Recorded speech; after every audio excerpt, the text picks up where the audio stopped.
Hi guys, I'm Tish. Welcome to GNK Guppies World.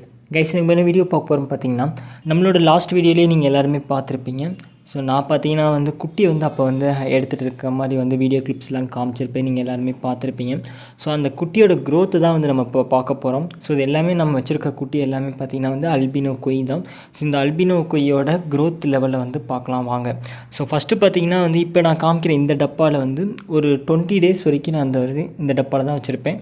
நான் ஏன் first 20 நாள் இந்த மாதிரி சின்ன டப்பாவில் வளர்த்த சொல்கிறேன்னு பார்த்தீங்கன்னா, ஃபிஷ்ஷு எந்த அளவுக்கு, ஏன்னா ரொம்ப குட்டி குட்டியாக இருக்குமா, ஸோ நம்ம கொடுக்குற ஃபுட்டு அங்கங்கே சிதறி போயிடும். ஸோ அதுக்கப்புறம் தேடி பிடிச்சி சாப்பிட்டு ஸோ க்ரோத் லெவல் கொஞ்சம் லேட் ஆகும். இந்த மாதிரி சின்ன டப்பாவில் இருக்கும்போது ஃபிஷ்ஷு குவான்டிட்டி நம்மகிட்ட அதிகமாக வச்சுருப்போம். ஒரு 10 குட்டியாச்சும் இருக்குமா. ஸோ ஓரளவுக்கு மேட்ச் ஆயிரும். அந்த கொடுக்குற ஃபுட்டு எல்லாமே எல்லா ஃபிஷ்ஷுமே கரெக்டாக சாப்பிட்டு, அதுவும் முக்கியமாக நான் லைஃப் ஃபீடு தான் கொடுத்துட்ருக்கேன். இந்த மாதிரி குட்டிங்களுக்கு லைஃப் ஃபீட் கொடுக்க நல்ல க்ரோத் ஆகும்.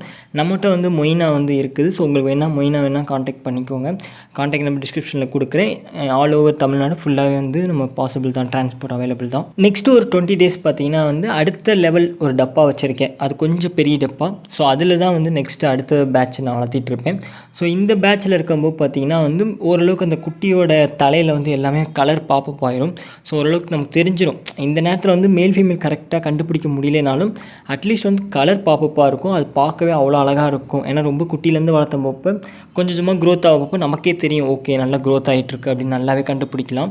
ஸோ அதுக்கப்புறம் 40 டேஸ் ஒரு 45 டேஸ் கழித்து இந்த மாதிரி ஒரு பெரிய டப்பாவில் நான் வளர்த்துவேன். இப்போ நீங்கள் பார்க்குற இந்த ப்ளூ கலர் டப்பாவில் ஸோ எல்லாம் ஒரே மாதிரி போட்டு வளர்த்த ஆரம்பிப்போம். ஸோ அதுக்கப்புறம் கிட்டத்தட்ட ஒரு 60 நாள் குட்டி ஆயிரும். ஒரு 2 மாத குட்டி ஆகும் பார்த்தீங்களா. ஸோ அதுக்கப்புறம் மேல் ஃபீமேல் தனித்தனியாக பிரித்து கொஞ்ச நாள் வளர்த்துவோம். ஒரு 60 நாள் கழித்து அதுக்கப்புறம் நமக்கே தெரிஞ்சிடும், ஓகே இனிமேல் நம்ம சேல்ஸ் பண்ண போகிறோமா இல்லை ப்ரீடிங்க்கு வச்சுக்கலாமா அப்படின்னு. ஏன்னா மேல் ஃபீமேல் கணக்கு வச்சு நம்ம அதுக்கேற்ற மாதிரி தான் அடுத்த கட்டத்துக்கே மூவ் பண்ணுவோம். ஸோ இது மாதிரி தான் ஒவ்வொரு ப்ரீடரும் இப்படி தான் பண்ணிட்டு வருவாங்க. ஸோ இதே தான் நாங்களும் பண்ணிகிட்ருக்கோம். நான் கிட்டத்தட்ட 2 மேல் 3 ஃபீமேல் வச்சு ஒரு 4-5 பேட்ச் எடுத்திருப்பேன். கிட்டத்தட்ட ஒரு 60 குட்டிலேருந்து 70 குட்டி வரைக்கும் எடுத்து கிட்டத்தட்ட ஒரு 2 to 3 months ஃபுல்லாக சேர்த்து நான் வளர்த்தி காமிச்சிருப்பேன். அது எல்லாமே பார்த்தீங்கன்னா வீடியோ கிளிப்ஸ் ஃபைனலாக நான் காமிக்கிறேன் பாருங்கள்.